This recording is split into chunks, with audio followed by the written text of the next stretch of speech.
The rain came down in sheets that October evening, the kind of rain that turns the Pacific Northwest into a canvas of grey and green, where the Douglas firs bend under the weight of water and the roads shimmer like black glass. It was 6:47 in the evening when 23-year-old Rebecca Ann Harlow locked the front door of the Riverside Coffee House in downtown Eugene, Oregon, her shift finally over after 9 hours of pulling espresso shots and wiping down tables. She tucked a strand of auburn hair behind her ear, pulled her green jacket tighter against the cold, and stepped into the parking lot where her old Honda Civic waited under the flickering glow of a street lamp. The air smelled of wet pavement and fallen leaves, that distinct October scent that always made her think of childhood and Halloween decorations and her mother's pumpkin bread cooling on the kitchen counter.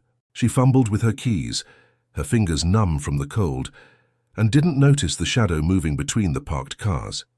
She didn't hear the footsteps splashing through puddles, didn't sense the presence closing in behind her until it was too late. The last thing she remembered was the feeling of hands grabbing her shoulders, a cloth pressed against her face, and the sweet, chemical smell that made her knees buckle. Her keys fell to the wet asphalt with a metallic clink that echoed once, then disappeared into the sound of rain. The Honda Civic sat empty all night, water pooling on its hood, while inside the coffee house, a half-drunk cup of chamomile tea grew cold on the employee break-room table, Rebecca's name still written in Sharpie on the side. She was supposed to call her younger sister at 7. She never did. And for 18 long years, that phone call never came. If my story resonates with you, please hit the like button to bring a little light to this father's heart. Subscribe to the channel so you don't miss my upcoming life stories, and tell me in the comments where you're watching this video from and what time it is there right now. It makes me so happy to know what corner of the country or world you're listening from. Rebecca Ann Harlow wasn't supposed to be just another statistic, another face on a missing persons poster that fades in the sun and curls at the edges. She was a junior at the University of Oregon, studying elementary education because she wanted to teach second grade. Wanted to be the kind of teacher who made kids excited about reading and science experiments and art projects that covered their hands in paint. She had her mother's gentle nature and her father's stubborn determination, a combination that made her both kind and fierce, the type of person who would stop to help a stranger change a flat tire in the rain or spend hours tutoring a struggling student for free. She'd grown up in the small town of Cottage Grove, about 20 miles south of Eugene, in a modest blue house with a tire swing in the front yard and a vegetable garden that her mother, Patricia, tended with religious devotion. Her father, Michael, worked at the lumber mill for 32 years, his hands permanently stained with sawdust and his back bent from decades of hard labor. Rebecca was their oldest, followed by her sister Emma, who was 19 at the time, and their brother Tyler, just 16. The fall of 2005 had been a season of change for the Harlow family. Emma had just started at Lane Community College, Tyler was playing varsity football, and Rebecca was finally living off campus in a small apartment she shared with 2 roommates, tasting independence for the first time. She worked at the Riverside Coffee House 3 evenings a week to help pay rent and save money for student teaching the following year. Life felt full of possibility, stretched out before her like an open road. The day Rebecca disappeared started like any other Tuesday. She woke at 6:30 in the morning to the sound of rain tapping against her bedroom window, hit snooze twice before finally dragging herself out of bed, and shuffled to the tiny kitchen she shared with her roommates, both of whom had already left for early classes. She poured herself a bowl of cereal, scrolled through her email on her laptop, and sent a quick message to her mother confirming she'd be home for dinner on Sunday. At 8:15, she grabbed her backpack and drove to campus through the rain, her windshield wipers working overtime, the radio playing that Coldplay song that everyone was obsessed with that year. She attended 2 lectures that morning, one on child development psychology and another on curriculum design, taking meticulous notes in her spiral notebook with the coffee stains on the cover. Between classes, she met her boyfriend, Daniel Reeves, at the Student Union for lunch. They'd been dating for 7 months, and by all accounts things were good between them. He was a year ahead of her, studying business, with plans to move to Portland after graduation to work in his uncle's real estate firm. They ate sandwiches and talked about their upcoming plans for Halloween. discussed maybe driving to the coast that weekend if the weather cleared. Daniel later told police that Rebecca seemed completely normal that day, happy even, excited about a children's book she was reading for one of her classes. They parted ways at 1:30, and he kissed her goodbye outside the library, watched her walk away with her backpack slung over one shoulder, her hair catching the weak afternoon light that broke through the clouds for just a moment. Rebecca's afternoon unfolded in predictable patterns. She spent 2 hours in the library working on a research paper about literacy development in early childhood. Her laptop open, textbooks stacked around her like a fortress. Another student who sat nearby remembered seeing her there, remembered thinking how focused she looked, how she chewed on her pen cap when she was thinking. At 4 o'clock, she packed up her things and drove straight to the Riverside Coffee House, arriving 10 minutes early for her shift, as she always did. The coffee house was a local institution, a brick building on the corner of Willamette and 8th, with mismatched furniture, local art on the walls, and the perpetual smell of ground coffee beans and cinnamon. She clocked in, tied on her green apron, and spent the next 5.5 hours serving lattes and cappuccinos and those elaborate seasonal drinks with too many pumps of flavored syrup. Her co-worker that evening was a guy named Jason Mathers, a graduate student who'd been working there for 2 years. He later told investigators that Rebecca had been in a good mood, that they'd joked around during the slow periods, that she'd talked about her sister Emma's upcoming birthday, and how she was planning to bake her a chocolate cake. The evening rush came and went, a steady stream of students and professors and townspeople seeking caffeine and warmth from the rain. By 6:30, the place had emptied out except for one older man reading a newspaper in the corner. Rebecca wiped down the espresso machine, restocked the cups, and made herself a chamomile tea to go. She took a few sips in the break room while Jason finished sweeping the floor. At 6:45, Jason locked the back door while Rebecca gathered her things from her locker. She pulled on her green jacket, slung her purse over her shoulder, said goodnight to Jason, who was heading out the back entrance toward his bike. She walked through the front door, and Jason heard the lock click behind her. He pedaled away into the rain, his bike light cutting through the darkness. And he never saw Rebecca reach her car. He never saw what happened in those parking lot shadows. The surveillance camera mounted on the corner of the building had been broken for 3 weeks, waiting for the owner to get around to fixing it. The nearest working camera was 2 blocks away at a gas station, and it caught nothing useful, just the usual flow of traffic and pedestrians hunched against the rain. Rebecca's Honda Civic sat in that parking lot all night, untouched, while the rain continued to fall and the street lamp flickered and eventually went dark around 3 in the morning. When the morning shift arrived at the coffee house at 5:30 the next day, they noticed the Honda still parked there and thought nothing of it. Maybe she'd gotten a ride with someone. Maybe she'd had car trouble. It wasn't until almost noon on Wednesday when Rebecca's roommate, Ashley, called the Harlow family home in Cottage Grove that the terrible unraveling began.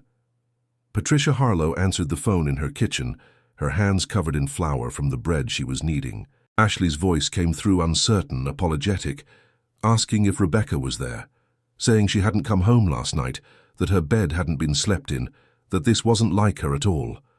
Patricia felt her stomach drop, that primal maternal instinct that something was wrong kicking in immediately. She told Ashley to stay calm, that she'd make some calls, but her hands were already shaking as she set down the receiver. She tried Rebecca's cell phone. It went straight to voicemail. She tried again. Same result. She called the Riverside Coffee House and spoke to the day manager, who checked the schedule and confirmed Rebecca had worked until closing the night before. Patricia's heart began to hammer in her chest. She called Michael at the mill, her voice tight with panic, and he left work immediately, drove home with his foot pressed hard on the accelerator, breaking every speed limit. Together they drove to Eugene, to Rebecca's apartment, where they found her roommates gathered in the living room, worried and confused. No one had seen her since she'd left for work the previous afternoon. No one knew where she was.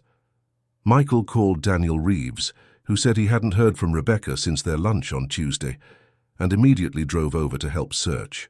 They checked hospitals, called friends, drove past the coffee house where Rebecca's Honda still sat in the parking lot like a ghost. It was Michael who finally called the Eugene Police Department at 3:47 that Wednesday afternoon, October 19, 2005, to report his daughter missing. The dispatcher took down the information with professional efficiency and assured him that an officer would be in touch shortly. In missing persons cases, especially involving adults, there's often a frustrating waiting period, a presumption that maybe the person left voluntarily, maybe there's a simple explanation. But Patricia Harlow was insistent, her voice breaking as she told the dispatcher that her daughter would never just disappear, that something terrible had happened, that they needed to start looking now. The officer who responded to the call was Detective Marcus Chen, a 15-year veteran of the department with a specialization in missing persons. He met the family at the coffeehouse parking lot where Rebecca's Honda sat undisturbed, and immediately he felt that familiar knot of dread in his stomach. The car was locked. Her purse wasn't visible inside. The keys were nowhere to be found. Detective Chen made some calls, got a tow truck to bring the vehicle to the police impound, and began the painstaking process of piecing together Rebecca's last known movements. He interviewed Jason Mathers, who described their shift together, who said Rebecca had seemed completely normal. He pulled the footage from nearby traffic cameras, hoping to catch a glimpse of something, anything. He organized a search party that combed through Alton Baker Park, the Willamette River paths, the surrounding neighborhoods, calling Rebecca's name until their voices went hoarse. The investigation expanded rapidly. Detective Chen interviewed Daniel Reeves multiple times, standard procedure when a young woman goes missing, to look at the boyfriend first. Daniel was cooperative, devastated, and his alibi checked out. He'd been at a study group at the library from 7 until 10 that Tuesday night, confirmed by 4 other students, and the library's card swipe records. He passed a polygraph test. He wasn't their guy. The police looked at Rebecca's phone records, her email, her social media accounts, searching for any hint of trouble, any indication she might have been planning to leave, or that someone had been threatening her. They found nothing unusual. Her last text message had been to her sister Emma at 4:15 that afternoon, a simple "see you Sunday" one, with a smiley face. Her bank accounts showed no unusual activity. Her credit cards hadn't been used since she'd bought gas on Monday afternoon. It was as if she'd simply vanished into the Oregon rain. The media picked up the story quickly. By Thursday morning, Rebecca's face was on every local news channel, her senior photo from high school staring out from television screens across the state. Missing posters went up on telephone poles and storefront windows throughout Eugene and the surrounding areas. The university held a vigil on Friday evening, hundreds of students gathering with candles in the rain, their faces streaked with tears and running mascara, singing songs and sharing memories of a young woman who touched so many lives in her brief time on campus. The Harlow family descended into a nightmare that felt both surreal and crushingly real. Patricia couldn't eat, couldn't sleep, spent every waking moment calling the police station for updates or sitting by the phone in case Rebecca called. Michael threw himself into the search efforts, organizing volunteer groups, printing more flyers, walking miles of forest trails and riverbanks looking for any sign of his daughter. Emma and Tyler tried to maintain some semblance of normal life, attending classes and football practice, but they moved through their days like zombies, hollow-eyed and numb. The house in Cottage Grove became a command center, the dining room table covered in maps and phone lists and witness statements. Friends and neighbors brought casseroles and words of comfort that felt empty and meaningless. How do you comfort a family whose daughter has been stolen from the world? How do you offer hope when every day that passes makes the statistics more grim? Detective Chen knew the numbers by heart. In missing persons cases involving young women, the first 72 hours are critical. After that, the chances of finding them alive drop dramatically. After a week, they're searching more for a body than a person. After a month, cases start to go cold. He pushed his team harder, interviewed hundreds of people, chased down every lead no matter how tenuous, but the truth was they had almost nothing to work with. 3 weeks after Rebecca disappeared, a hiker found a green jacket tangled in bushes along the Mackenzie River, about 15 miles east of Eugene. The jacket was waterlogged and muddy, but Patricia Harlow identified it immediately as Rebecca's, the same one she'd been wearing that last night. The discovery brought both relief and fresh anguish. It was the first concrete piece of evidence, confirmation that something terrible had indeed happened, but it also meant Rebecca had likely been taken somewhere along that river corridor, a vast area of wilderness and private property that would take months to search thoroughly. Detective Chen organized massive search operations along the river, bringing in cadaver dogs and dive teams and volunteers with machetes to hack through the dense underbrush. They found nothing else. No more clothing, no signs of a struggle, no body. The jacket became a piece of evidence catalogued and stored, its discovery noted in the growing case file that sat on Detective Chen's desk like an accusation. Meanwhile, the police investigated other angles. They looked at sex offenders living in the Eugene area, cross-referenced their locations with Rebecca's last known whereabouts. They investigated reports of suspicious vehicles seen near the coffee house that evening. They followed up on dozens of tips that came in through the police hotline, most of them well-meaning but ultimately useless, sightings of young women with auburn hair who turned out to be someone else, dreams and psychic visions that led nowhere. As autumn turned to winter, the investigation began to lose momentum. It's not that Detective Chen stopped caring or stopped working the case, but resources are finite and new crimes demand attention. The daily briefings became weekly updates. The search parties dwindled. The media moved on to other stories. The Harlow family found themselves in that terrible limbo that families of the missing know all too well. Unable to grieve fully because there's no body, no funeral, no closure, but unable to hope freely because the statistics say their daughter is almost certainly dead. Patricia Harlow aged a decade in those first few months. The light went out of her eyes. She kept Rebecca's room exactly as it had been, the bed made, the posters on the walls, the stuffed animals from childhood arranged on the shelf. She left the porch light on every single night, a beacon in case Rebecca somehow found her way home. Michael threw himself back into work at the mill, using physical exhaustion to numb the pain, but his co-workers said he was different now, quieter, more brittle, like something essential had broken inside him. Emma struggled through community college, her grades plummeting, eventually dropping out to work at a restaurant because she couldn't concentrate, couldn't care about anything when her sister was gone. Tyler finished high school, but gave up football, gave up most of his friends, spent long hours alone in his room staring at the ceiling. The years passed with cruel indifference. 2006 became 2007 became 2008. Rebecca's case officially went cold, filed away with thousands of other unsolved disappearances across the country. Detective Chen retired in 2010, handing over his cases to younger detectives, but he never forgot Rebecca Harlow.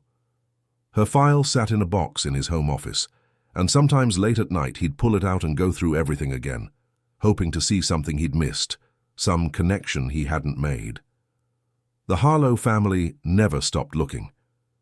They created a website, a Facebook page dedicated to finding Rebecca.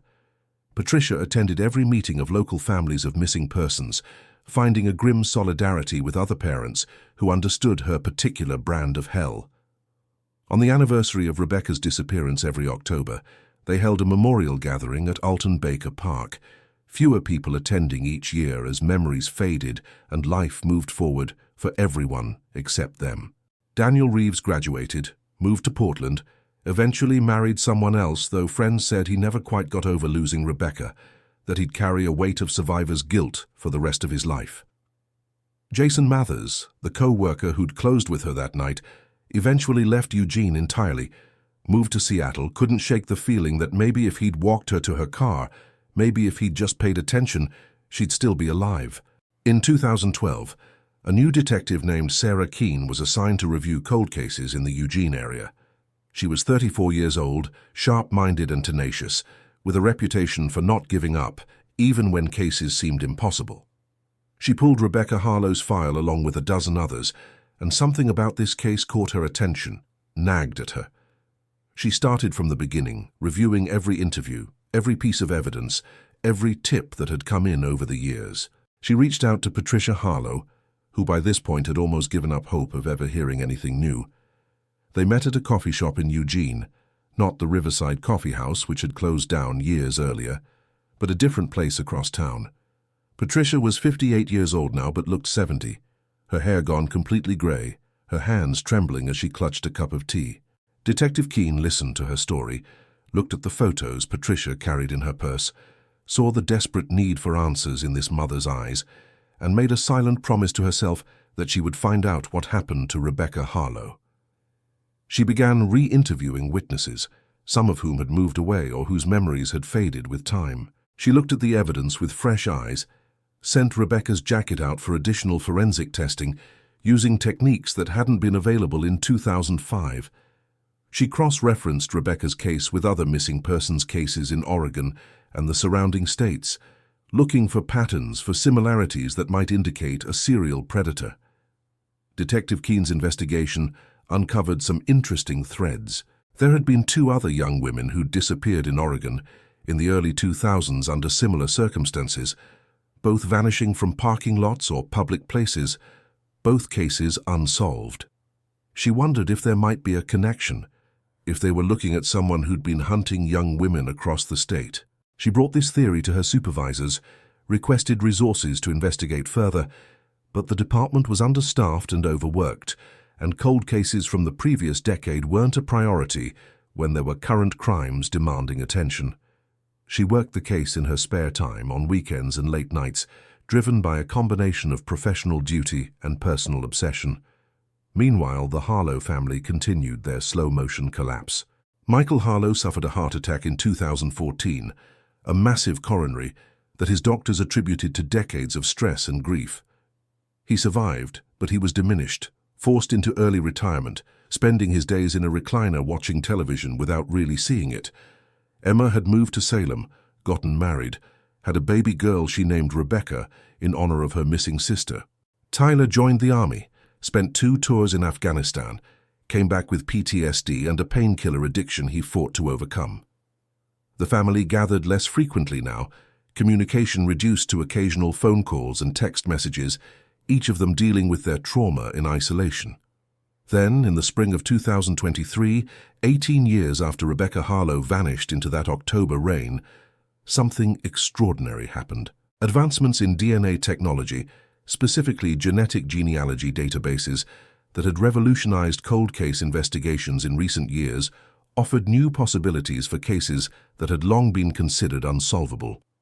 Detective Keene, now a lieutenant in the department, had been following these developments closely. She'd seen how other agencies had solved decades-old murders and disappearances using DNA evidence that had been sitting in storage for years, waiting for science to catch up. She pulled Rebecca's case file once more, reviewed the evidence list, and her heart skipped a beat when she saw that Rebecca's jacket, the one found by the Mackenzie River, had yielded trace DNA evidence back in 2005. At the time, they'd run it through CODIS, the FBI's criminal DNA database, and found no matches. The DNA had been from an unknown male, presumably Rebecca's attacker, but without a match, it was just data points on a page. Now, however, there were new options. Commercial genealogy databases like GEDmatch had millions of user profiles, people who'd sent in their DNA hoping to learn about their ancestry, unknowingly creating a massive genetic database that law enforcement could access with proper legal permissions. Lieutenant Keene submitted the unknown male DNA from Rebecca's jacket to a genetic genealogy lab that specialized in forensic cases. The process was painstaking and expensive, requiring approval from the district attorney's office and careful documentation to ensure everything would hold up in court. The lab uploaded the DNA profile to GEDmatch and began the complex process of building a family tree. They started with distant matches, third cousins and fourth cousins, people who shared small segments of DNA with the unknown male. From there, genealogists worked backward, constructing family trees, identifying common ancestors, narrowing down the possibilities generation by generation. It took 3 months of intensive work, countless hours of research, digging through birth records and death certificates and census data, but eventually they identified a pool of potential suspects. 4 men who fit the age range and geographic location, who had family trees that aligned with the genetic evidence. 3 of them were quickly eliminated. 1 had died in 2009, another had been incarcerated in California during the relevant time period. The third was in a wheelchair, paralyzed in a car accident in 2002. That left 1 name, Robert Allen Kincaid. Robert Allen Kincaid was 51 years old in 2023, living in a small town called Veneta, about 15 miles west of Eugene. He worked as a maintenance supervisor at a warehouse distribution center, a job he'd held for 12 years. He was married with 2 adult children, active in his church, coached Little League baseball, by all outward appearances, a normal, unremarkable member of his community. But when Lieutenant Keene started digging into his background, troubling patterns emerged. In 2005, Robert Kincaid had been 33 years old, working as a delivery driver for a beverage distribution company. His route included regular stops in Eugene, including businesses within a few blocks of the Riverside Coffee House. He'd had a previous arrest in 1997 for assault, charges that had been dropped when the victim declined to press charges. There were restraining orders filed by 2 different women in his past, allegations of stalking and harassment that had never resulted in convictions.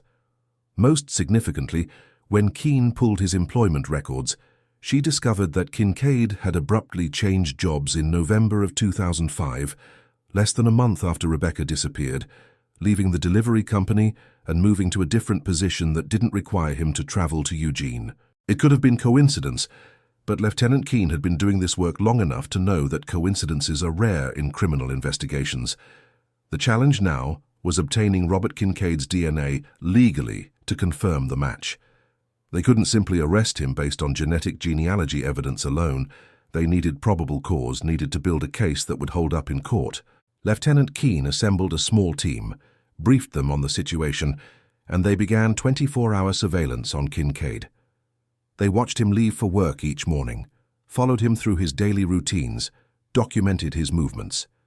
They were looking for an opportunity to obtain a discarded DNA sample, something he'd thrown away in a public place that they could legally collect. It's called abandoned DNA, and it's perfectly legal to collect and test. They waited for 2 weeks, their patience wearing thin until finally, on a Thursday afternoon in June, Robert Kincaid stopped at a Starbucks on his lunch break, ordered a coffee, sat at an outdoor table and drank it while scrolling through his phone. When he left, he tossed the paper cup in a trash bin on the sidewalk. The surveillance team waited until he drove away. Then one of the detectives retrieved the cup, carefully bagging it as evidence. The cup was rushed to the state crime lab with a request for expedited processing. The waiting was agonizing. Days stretched into a week, then 2 weeks, bureaucratic delays and backed-up labs, making every hour feel like torture. Finally, on July 7, 2023, the results came back.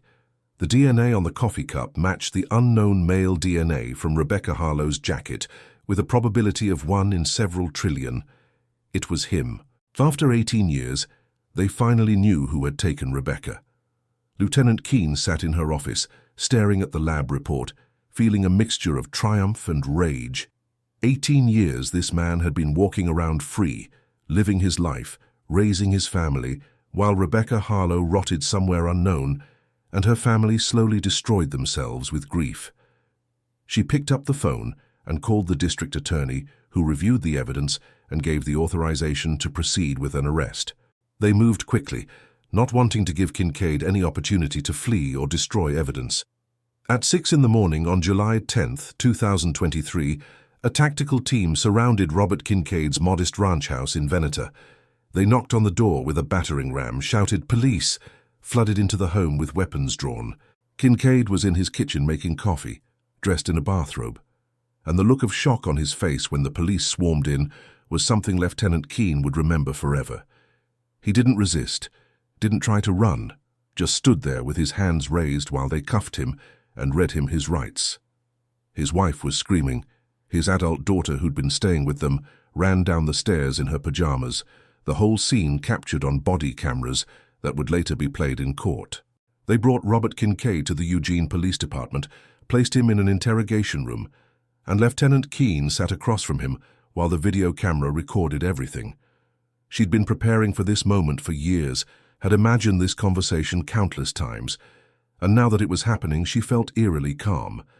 Kincaid initially claimed ignorance, said he had no idea why he'd been arrested, played the confused and innocent citizen. Lieutenant Keene let him talk for a while, let him build his story, Then she opened the file folder she'd brought with her and slid a photograph across the table. Rebecca Harlow's senior portrait, that beautiful young woman with her whole life ahead of her. Kincaid's eyes flicked to the photo, and Lieutenant Keene saw it, that micro-expression of recognition and fear that crossed his face before he got it under control. She asked him if he knew who that was. He said no. She asked him if he'd ever been to the Riverside Coffee House on Willamette Street. He said maybe. He didn't remember. He made a lot of deliveries back in the day. She let the silence stretch out, watched him squirm. Then she told him they had his DNA on Rebecca's jacket. The blood drained from his face. His lawyer, a public defender who'd been appointed and was sitting next to him, immediately told him not to say anything else. But the damage was done. The confession was written in his body language, in the way his shoulders slumped, in the tears that suddenly started rolling down his cheeks.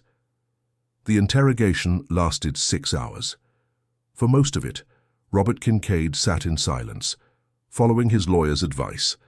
But as the evening wore on and the reality of his situation became undeniable, something in him broke. Maybe it was the weight of carrying this secret for 18 years, maybe it was some vestige of conscience, or maybe he simply realized that lying was futile when they had physical evidence. Whatever the reason, he started talking.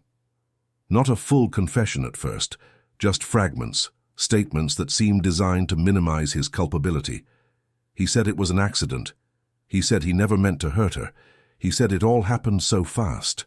Lieutenant Keene pushed harder, demanded details, and slowly, haltingly, the story came out.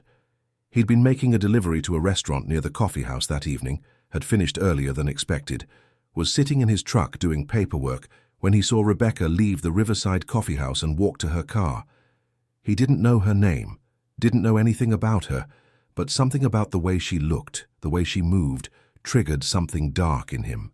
He'd been drinking that day, had a flask of whiskey in his truck that he'd been sipping from, and the alcohol combined with whatever twisted urge lived inside him made him act on impulses he usually kept locked away. He got out of his truck and followed her across the parking lot. He'd grabbed a rag from his toolbox, soaked it with paint thinner, some half-formed plan in his alcohol-fogged brain. When he was close enough, he grabbed her, pressed the rag over her face until she stopped struggling.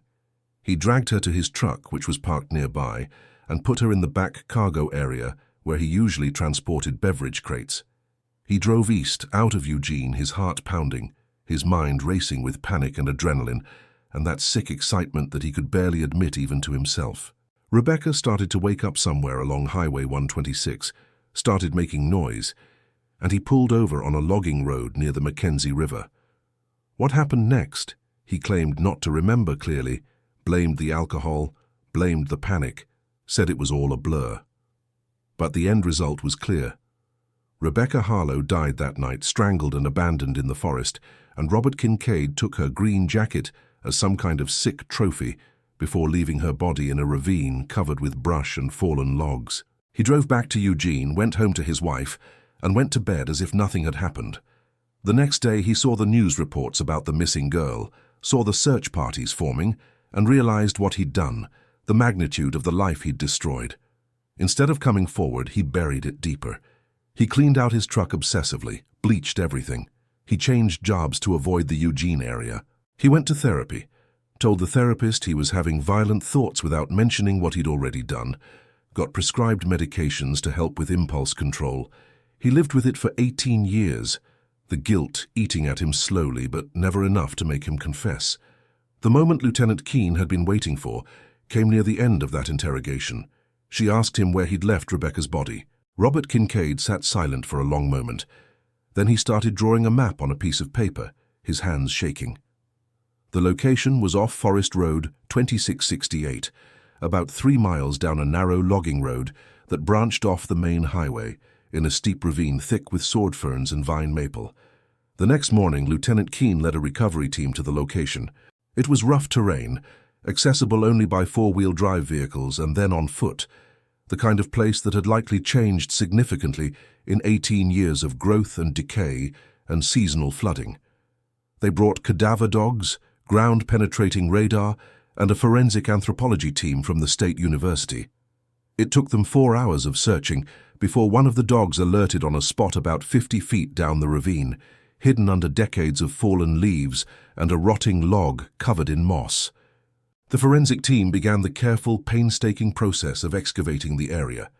What they found confirmed everyone's worst fears and brought a terrible sense of closure that the Harlow family had been seeking for nearly 2 decades. Rebecca's remains were there, partially buried, the bones scattered by animals and time but identifiable through dental records and DNA analysis.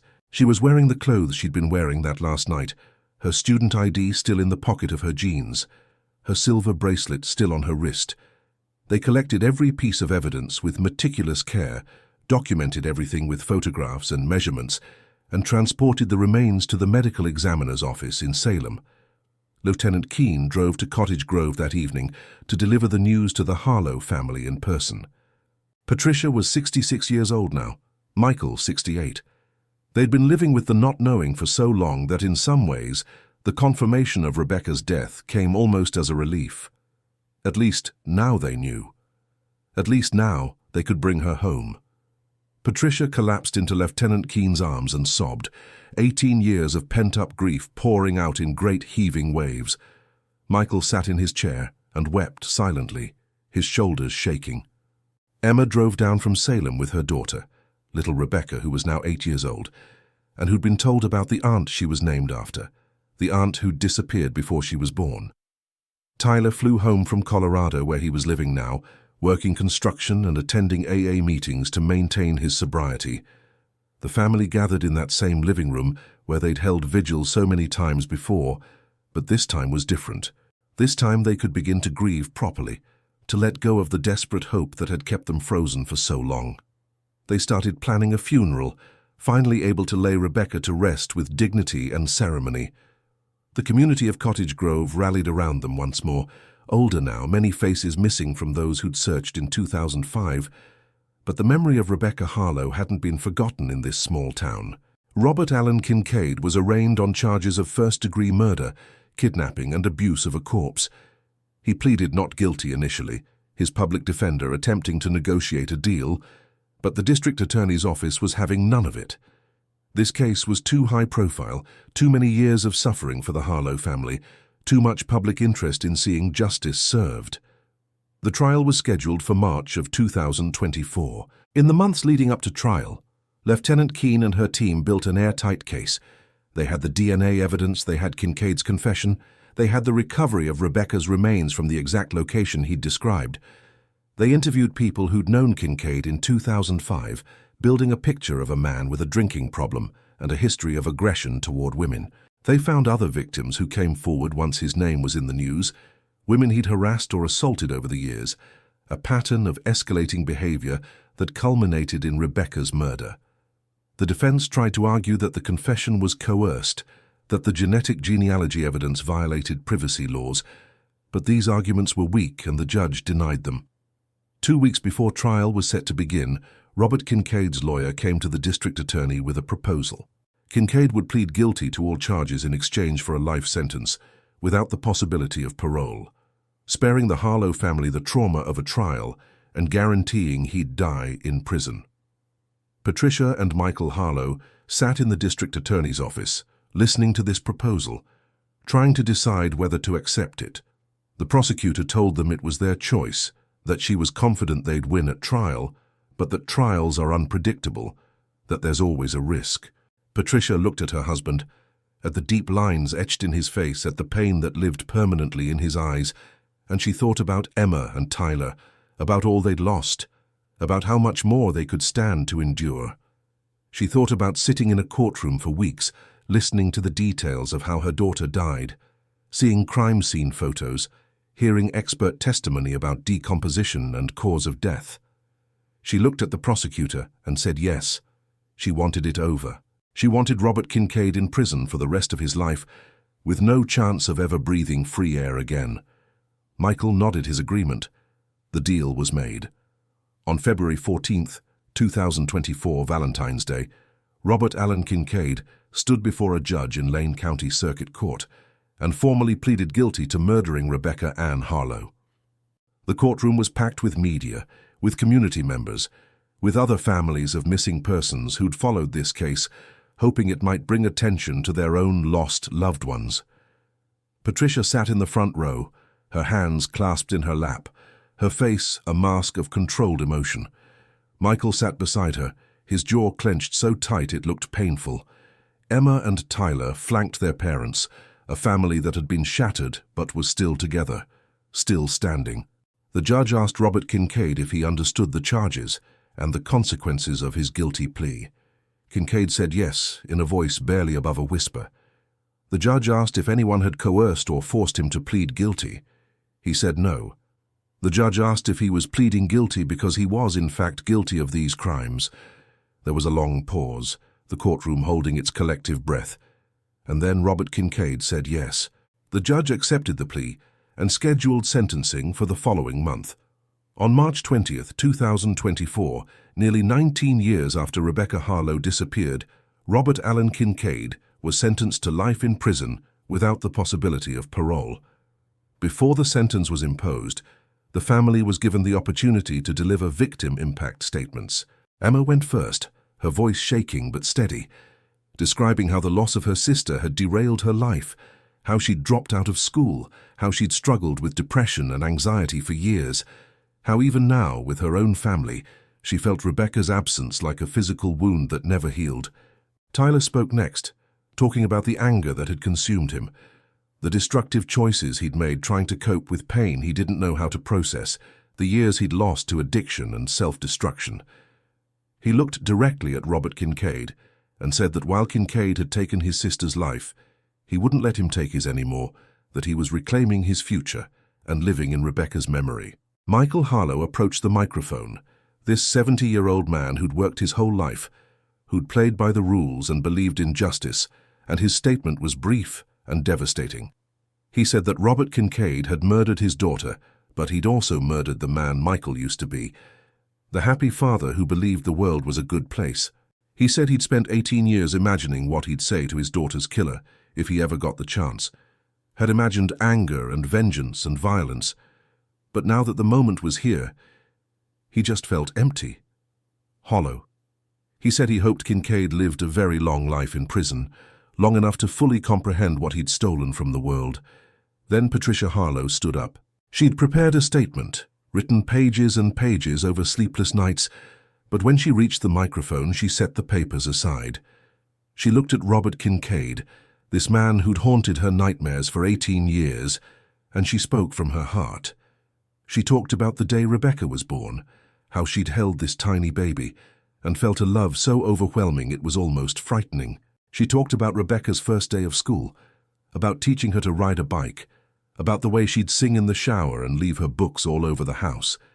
She talked about the last conversation they'd had, that mundane Tuesday email about Sunday dinner plans, how she'd ended it with "love you, sweetie," and how those were the last words she ever got to say to her daughter. Patricia said that for 18 years she'd left the porch light on every single night, hoping against hope that Rebecca would somehow find her way home. And 2 months ago, she'd finally turned it off because Rebecca had come home, not the way Patricia wanted, but the only way possible now. She said that Robert Kincaid had stolen her daughter's future, had stolen grandchildren that would never be born, books that would never be read by a second-grade class, the impact Rebecca would have made on the world through decades of teaching and love. She said she didn't forgive him, couldn't forgive him, but she also refused to let him have any more power over her life. She was done giving him space in her head and her heart. She was going to take whatever time she had left and honor Rebecca's memory by living with as much love and purpose as her daughter had shown in her 23 years. She turned away from Kincaid without waiting for any response, walked back to her seat with her head held high, and the judge, who'd presided over hundreds of cases in her career, had to pause a moment to collect herself before delivering the sentence. Life without parole to be served at the Oregon State Penitentiary, effective immediately. Robert Allen Kincaid was led away in shackles and he didn't look back. The Harlow family held Rebecca's funeral on a sunny April day, the cherry blossoms blooming, spring finally arriving after a long, cold winter. They buried her in the Cottage Grove Cemetery, not far from the house where she'd grown up, under an oak tree that would shade her resting place in summer. Hundreds of people attended, former classmates and professors from the university, community members who'd never met Rebecca but had followed her story for years, other families of missing persons who understood the unique pain of not knowing finally resolved. Daniel Reeves came with his wife, stood quietly at the back, paying his respects to a love that belonged to another lifetime. Jason Mathers, the co-worker from that last night, traveled from Seattle and spent a long time at the gravestone, crying and apologizing for not walking her to her car, even though everyone knew it wasn't his fault, that there was nothing he could have done. Detective Marcus Chen, long retired, attended in his dress uniform, standing at attention as they lowered the casket, a final salute to the case that had haunted him through the last years of his career.